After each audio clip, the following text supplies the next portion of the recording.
He was a young man, barely 20 years old, traveling the roads of ancient Greece. He was handsome, strong, and moreover of royal blood. His name? Theseus. He was on his way to Athens to be recognized by a father he had never met, King Aegeus. And this young man, full of self-assurance, was intent on claiming the position he was owed, that of heir to the throne of Athens. For a recent revelation had changed his young life forever. His mother had told him the secret of his birth. It was long, long ago. The king of Athens, Aegeus, had ruled for many years, but he had no son to succeed him. After his reign, the dynasty was doomed to disappear, something the old king refused to accept. Aegeus decided to call on the gods. It was his last hope. So he set off for Delphi to consult the oracle.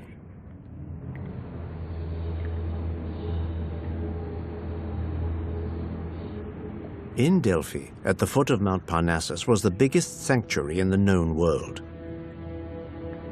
It was here that a woman, known as the Pythia, orally expressed the will of the gods.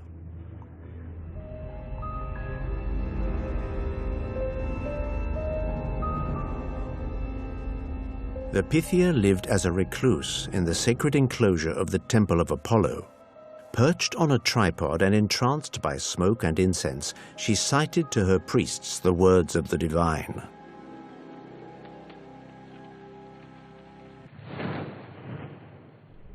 Aegeus questioned the gods. When would his long-awaited son be given to him? The Pythia's response was puzzling. "Do not loosen the wineskin's foot, O great prince, until you have reached the people of Athens." Aegeus didn't understand the oracle. Crushed and confused, he returned home, tormented by the enigma.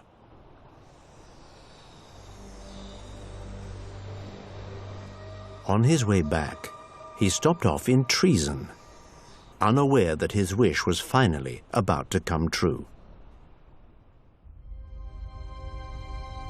It was from Treason that King Theseus ruled.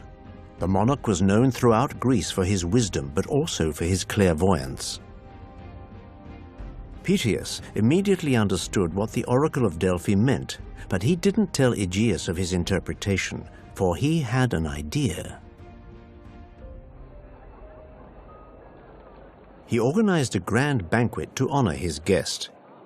He fed him wine until Aegeus passed out, then introduced his own daughter Aethra into his bed. And that is how, by Pythias' trickery, Theseus was conceived. When Aethra told Aegeus she was pregnant, he was obviously overjoyed. But he was also worried. Athens was threatened from all angles. It had many enemies and claimants to the throne who would stop at nothing to gain power, even killing an infant and hastening the death of an old man.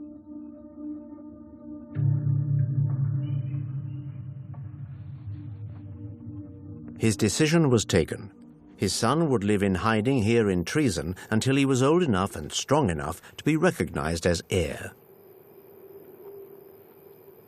And so, in utmost secrecy, Theseus grew up far from the intrigues and conspiracies of Athens.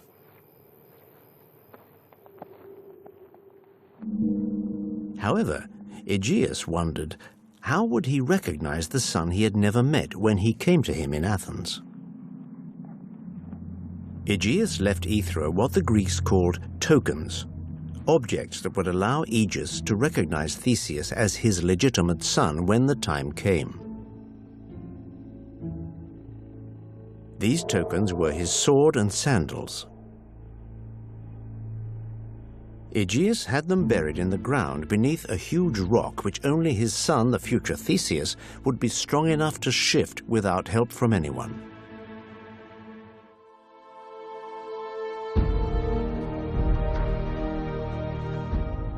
16 years passed. Theseus had grown into a handsome young man, strong, educated, brave, impetuous, and fascinated, like all boys of his age, by the feats of the great Greek heroes. He unearthed in the place indicated by his mother the sword and sandals of his father.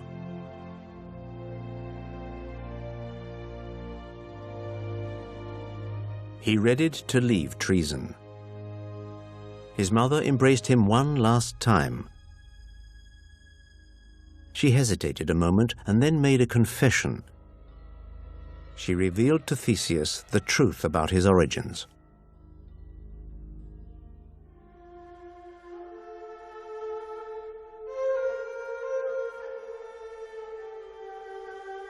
The reason Pythias had used trickery to introduce her into Aegeus's bed was because she had recently been raped by one of the most infamous lovers of Mount Olympus, the god Poseidon. Poseidon, one of the most powerful gods of Olympus, the elder brother of Zeus. When the Greek gods divided up the world, Poseidon received the kingdom of the seas and oceans. Poseidon carried a trident, which he planted in the sea as in the ground. He was the god of storms and of earthquakes. He was known as the Earth Shaker. He incarnated anger, disorder, danger, and violence.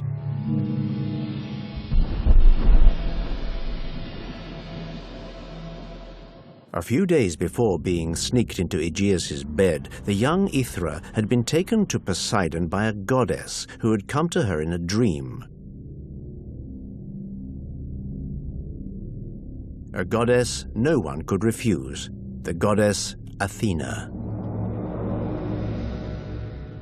Athena and Poseidon.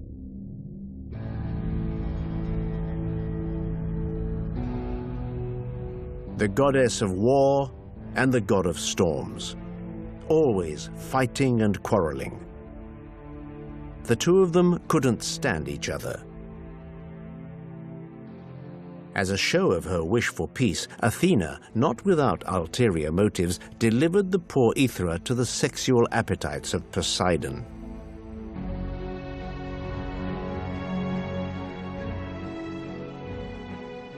The fruit of the relations of Aethra with Poseidon, then with Aegeus, meant that Theseus was the son of both the god and the king. This double parentage gave Theseus a near-perfect identity. His divine ascendancy explained his supernatural strength and would account for his later feats and quests. His royal origin gave him political legitimacy. He had work to accomplish, a political destiny to fulfill.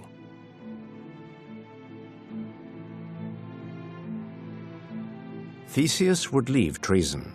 His first quest would be that of his identity.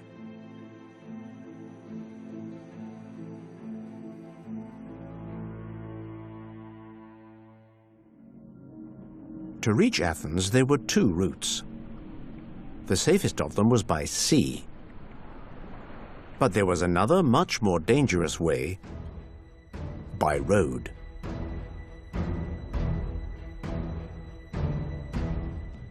It crossed Greece via the Isthmus of Corinth, over steep hills along rocky paths. But its greatest danger lay in the monsters and brigands that had spread terror there for years.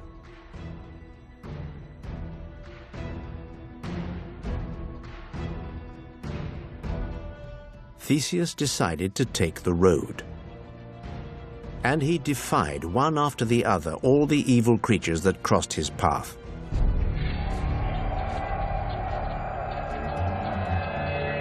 His greatest victory was over the ruthless Procrustes, an infamous bandit who strapped passers-by to a bed.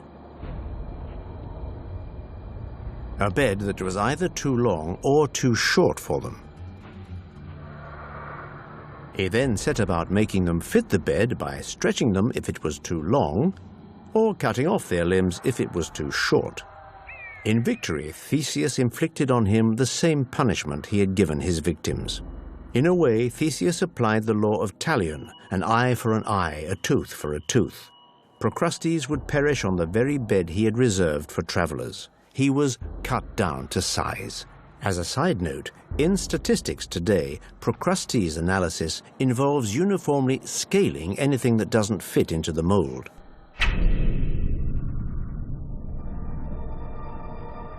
Athens at last. Word of Theseus's feats had preceded him.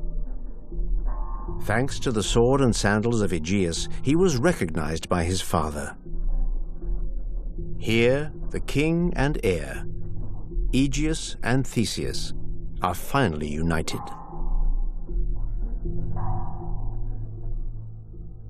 All is well in the best of worlds. Not always, for Athens was under attack by the maritime superpower of the time, Crete. Crete, ruled by King Minos. Minos defeated Athens and demanded that every year 7 boys and 7 girls be drawn by lots and then sent to Crete to be devoured by a terrifying monster, the Minotaur. The Minotaur, a monstrous beast, the head of a bull on the body of a man. The Minotaur was the fruit of an unthinkable union between the consort of the king of Crete, Pasiphae, and a white bull sent by the god of the sea, Poseidon. The poor Pasiphae was not wholly at fault for this beastly offspring. She had been subjected, as was often the case, to the vengeance of the gods following a mistake made by her husband, King Minos. To prove to his brothers that Poseidon was his protector, Minos asked the god to deliver up a white bull from the waves and promised to sacrifice it in honor of Poseidon.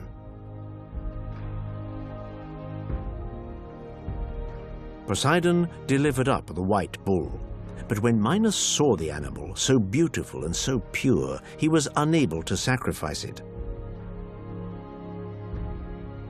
A furious Poseidon put a curse on the wife of Minos, Queen Pasiphae, and sent her a love spell. Pasiphae fell madly in love with the white bull and did everything to mate with it. It was from this monstrous union, come about by the wrath of a god, that the bull of Minos was born, the beast known as the Minotaur. Minos wanted to hide the scandalous adultery committed by his wife. To do so, he imprisoned the Minotaur in a labyrinth in which it became both prisoner and lord. And the Minotaur grew up away from prying eyes. But the beast needed feeding, so having defeated Athens, Minos demanded an annual tribute of human flesh. Theseus, encouraged by his early successes, swore to free Athens from this scourge. When Minos' emissaries arrived, as they did every year, to claim their due, Theseus stepped forward and, to general surprise, volunteered to go to Crete. However hard Aegeus tried to make his son renounce, Theseus refused. He would set off to fight the Minotaur. So be it. But Aegeus asked one thing of him, that his ship should leave with a black sail, a sign of mourning. Then, if he were to return alive, to raise a white sail.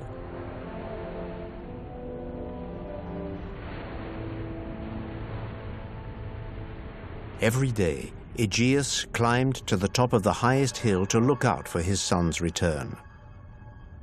Theseus, in a state of excitation and already drunk on his anticipated glory, agreed to his father's wish. On landing in Crete, he was presented to King Minos. With the other Athenians, he paraded before the king and his court. Suddenly, he caught the eye of Minos's daughter, Ariadne. She was immediately enthralled by the handsome Theseus. It was love at first sight. Ariadne, the beautiful daughter of the king, beseeched her father to spare the young man with whom she had fallen in love. Minos refused. He was an Athenian after all, and therefore an enemy. Theseus had also fallen in love with Ariadne, but refused to give up on his plan. He confessed his reason for coming to Crete to Ariadne. He would enter the labyrinth to confront the Minotaur, and he was certain he would win. Ariadne had no doubts about her lover's strength, but she informed him he was heading headfirst into a trap. He had forgotten one small detail. Entering the labyrinth was easy.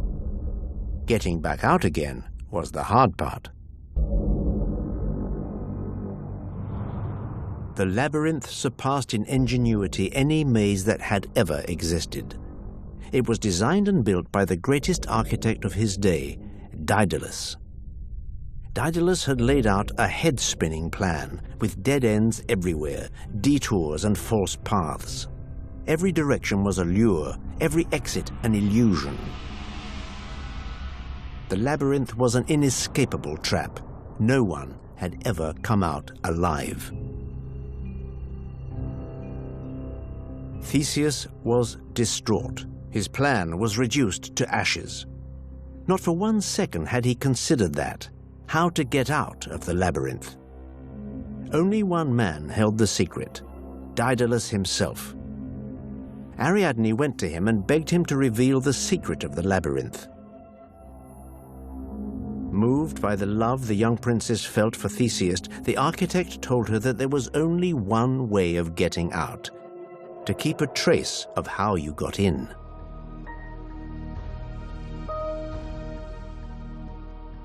He gave Ariadne a ball of thread which she would hold at the entrance to the labyrinth. Theseus would gradually unroll the ball, and having found then slain the Minotaur, if he was able, he would simply wind back the thread to find his way out.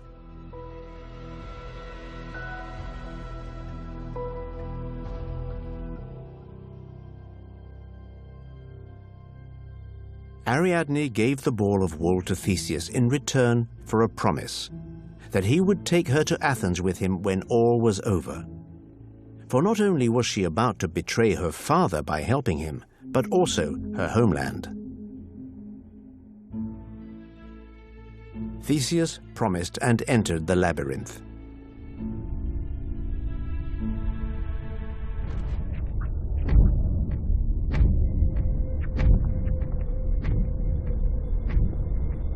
He walked and walked for what seemed like forever. Suddenly, he heard the powerful snorts of the Minotaur. Then he came face to face with the monster.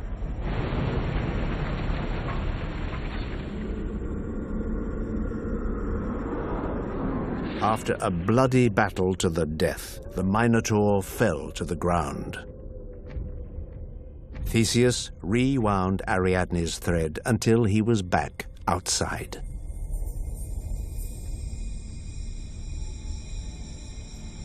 He immediately freed his fellow Athenians and fled with Ariadne.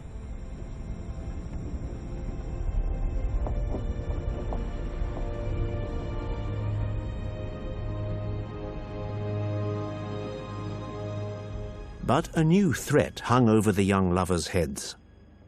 Although Theseus was the son of Poseidon, he had just killed the Minotaur, one of his creatures. And offending a god like Poseidon does not go unpunished. Having harbored at Naxos, Ariadne went ashore. Poseidon chose that exact moment to unleash a violent storm. Theseus had to act, and fast.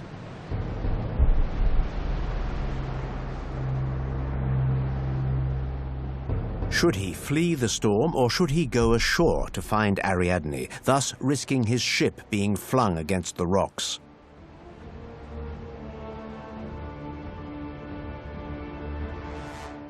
But it was Athena who acted first. Implacable, the patron goddess of Athenians ordered Theseus to set sail so as to avoid being shipwrecked.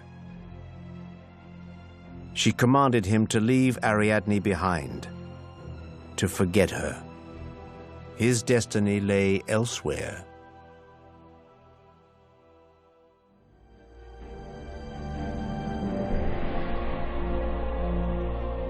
Thus, Theseus abandoned Ariadne. By obeying Athena, goddess of war but also of reason and wisdom, Theseus broke his promise. For a reason of state, as Athena put it. Theseus left to fulfill his destiny of becoming king, leaving on the island of Naxos the daughter of Minos, who believed she had betrayed her father and her homeland. Having been abandoned by Theseus, Ariadne was soon consoled by Dionysus. Athena had seen to that.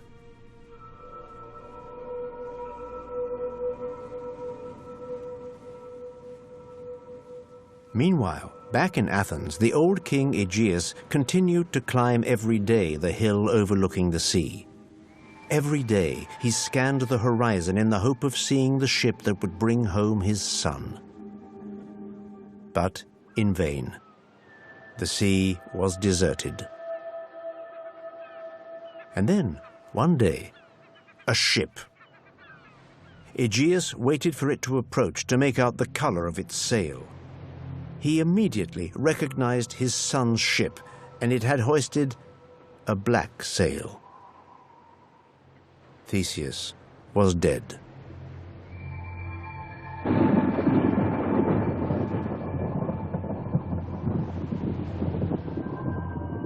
Overcome with grief, Aegeus threw himself off the cliff into the sea that still bears his name today, the Aegean. And yet Theseus was alive. And with the great joy of returning home, he had forgotten his promise to his father to hoist a white sail.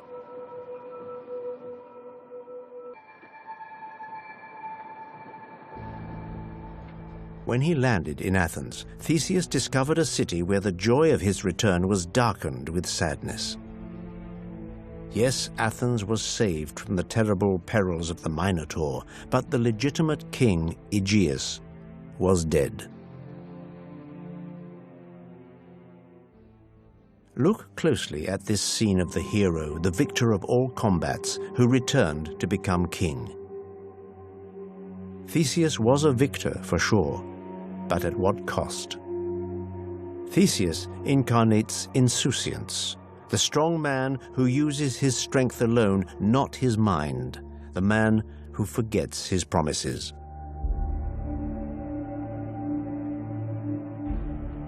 The striking thing about Theseus's early life is that everything he accomplished came with a terrible toll.